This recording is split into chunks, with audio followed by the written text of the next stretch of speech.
Ya pemirsa, ini merupakan cara yang dilakukan oleh pihak pemerintah daerah agar tidak ada kerumunan ketika transaksi jual beli dilakukan atau di pasar-pasar tradisional yang biasanya sangat sulit ditertibkan. Nah, ini dilakukan cara ditaruh di sebuah lokasi dengan jarak-jarak yang sudah ditentukan, bahkan buka dan tutupnya juga sudah ada aturan. Nah, ini merupakan salah satu cara yang jitu ya, sehingga physical distancing ini bisa terjaga. Pak Trubus, ini kan kondisi ideal ya. Kalau ini seperti ini bagus ya Pak Trubus ya. Bagaimana Pak Trubus? Iya, kalau memang seperti ini artinya social distancingnya bisa jalan ke physical distancingnya kalau melihat ini. Tapi persoalannya ini kan kondisi normal. Kalau kondisinya tadi terkait dengan apa, karena kebutuhan ini, sementara ini sudah mau lebaran ya, mendekati Idul Fitri, sementara butuh masyarakat. Nah ini saya nggak yakin itu masyarakat nggak berkerumun, karena kan pada hari yang sama, biasanya jam yang sama masyarakat secara berbondong-bondong untuk mendapatkan kebutuhan-kebutuhan dalam rangka lebaran itu. Tapi gitu sebenarnya Pak Trubus, kalau konteksnya adalah pasar, ada pedagang di sana, ada pembeli juga. Sebenarnya aturan ini bisa ditaati tidak sih kalau dari karakternya? Bagaimana? Kalau dilihat karakternya sebenarnya bisa, hanya itu kan perlu proses ya. Karena kesadaran masyarakat itu nggak dengan mudah kan, masyarakat itu kan sangat majemuk beragam. Jadi tentu ini membutuhkan satu kerja keras dari kepala daerah ya. Jadi artinya untuk selalu memberikan KIE ya, komunikasi, informasi dan edukasi secara terus-menerus, karena tanpa itu sulit itu memang. Karena Bu Kofifa, ini menjadi dilematis juga, belum lagi dengan pasar-pasar yang istilahnya adalah pasar kaget atau dadakan. Ini bagaimana mengaturnya? Ataupun pasar-pasar yang resmi ini sebenarnya ada otoritas pasar yang juga harus menertibkan. Ini bagaimana Bu Kofifa?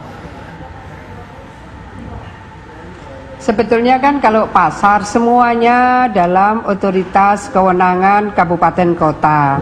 Tetapi kita ya tetap terus berupaya mengkoordinasikan mana yang terbaik yang bisa memberikan perlindungan lebih baik pada masyarakat. Yang sekarang dilakukan oleh Pemprov Jawa Timur adalah sejak seminggu sebelum kita mengusulkan PSBB ke Menkes, kita menyiapkan lumbung pangan Jatim. Saya bisa pastikan bahwa di lumbung pangan Jatim harganya, ini tapi sembako saja, harganya pasti di bawah harga pasar. Kenapa saya sampaikan pasti? Karena setiap jam 6 pagi itu ada petugas yang kita kirim ke pasar-pasar yang menjadi titik samplingnya BPS. Nah, selain lumbung pangan Jatim, kita juga kembangkan Pamor, pasar online murah dan mandiri. Sama, kita menyiapkan drive-thru pertama. Kedua, kita menyiapkan GoSend dalam radius 20 km free ongkir. Ini kita sudah punya 9 pamor dan 1 lumbung pangan, ini gede sekali. Di Malang mulai hari ini kita buka 3 pamor. Harapannya masyarakat akan bisa mengakses apakah beras, apakah tepung, apakah telur, apakah minyak goreng. Nah, hal-hal ini memang menjadi kebutuhan yang relatif meningkat, termasuk ayam potong. Karena di Jawa Timur kami surplus sangat telur ayam dan ayam potong.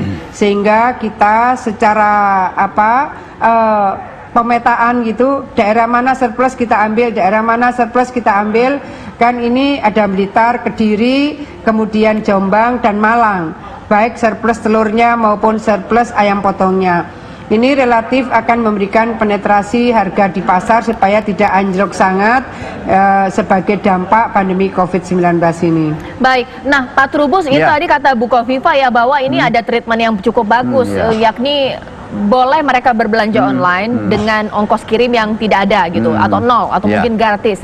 Tapi kan gini, kondisi masyarakat memang mungkin Pak Trubus nggak semua juga bisa mengakses belanja online. Yang satu, itu jadi masalah. Bahkan untuk wilayah-wilayah tertentu ada ongkos kirim. Kalaulah ada pasar menjadi epicenter, ditutup kemudian, yang rugi kan masyarakat. Masyarakat juga. Bagaimana Pak Trubus? Ya menurut saya itu memang pola-pola ini bisa dalam kondisi normal bisa ya, artinya bisa dilaksanakan, tetapi dalam kondisi tertentu mesti nggak bisa gitu, akan sulit kan, karena apa? Karena masyarakat mau nggak mau ini kebutuhan ya, kebutuhan mau nggak mau dia harus melakukan jual beli transaksi kan, artinya mencari kebutuhan itu sendiri. Nah inilah yang menjadi persoalan ketika istilahnya menggunakan cara-cara ongkir, bebas ongkir, kemudian GoSend atau itu semuanya kan dibutuhkan apa ya istilahnya skill dari si pembeli dan penjual kan gitu. Nah ini persoalannya kan pembeli ini kadang-kadang karena kebutuhan, karena apa terdesak situasi, dia udah memang ada juga yang gaptek gitu ya, jadi nggak paham cara-cara seperti itu ya. Ini kan otomatis dengan cara, dan pasar itu juga macam-macam. Untuk pasar yang tradisional saya kira pedagangnya juga banyak nggak tahu. Tapi kalau misalnya karena pasar menjadi epicenter COVID-19 kemudian ditutup, masyarakat rugi tidak? Iya sebenarnya masyarakat rugi. Nah, itu yang penting sekarang ditekankan pada masyarakat bahwa kalau nanti saudara tidak mau melaksanakan ini apa protokol COVID katanya kasarnya gitu, nggak mau melaksanakan semua, berarti saudara harus resiko gitu. Iya, saya nanti akan tanyakan kepada Ibu Kofifa karena memang di Surabaya banyak pasar-pasar yang ditutup, dikatakan Pak Trubus, ini rugi juga masyarakat. Mungkin nanti Ibu Kofifa akan bisa menimpali usai jeda berikut di Apa Kabar Indonesia Malam.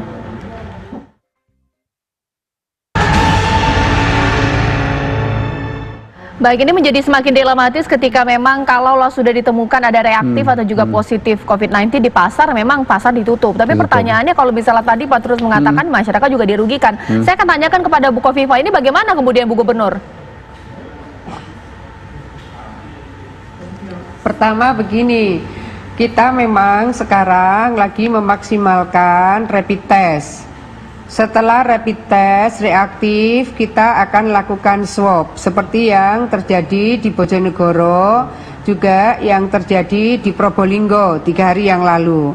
Jadi pada dasarnya kan kalau kita cepat testing, cepat tracing, cepat treatment, insya Allah cepat sembuh. Nah ini kalau misalnya tesnya tidak segera dilakukan, ini kan sebetulnya di mana ada kerumunan masyarakat, potensial kemungkinan ditemukan yang terkonfirmasi positif. Maka memang harus dilakukan rapid test secara masif. Kalau kita punya reagen yang cukup, maka memang sebaiknya langsung di swab.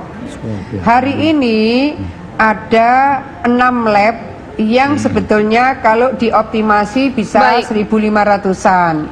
Ada 3 lagi labnya BUMN yang belum running. Ini akan menjadi penentu gitu, rapid test masif di pasar-pasar dan tempat kerumunan lainnya. Baik, kemudian Pak Trubus, lantas solusinya seperti apa baiknya ya Pak Trubus ya? Iya, solusinya kalau memang apa itu sudah intensif dilakukan rapid test itu ditemukan ya ada suspek corona, ya segera pasarnya ditutup gitu. Karena ini langkah yang paling cepat saya kira dalam arti untuk memutus mata rantai COVID, karena tujuan kita semua kan adalah memutus mata rantai COVID.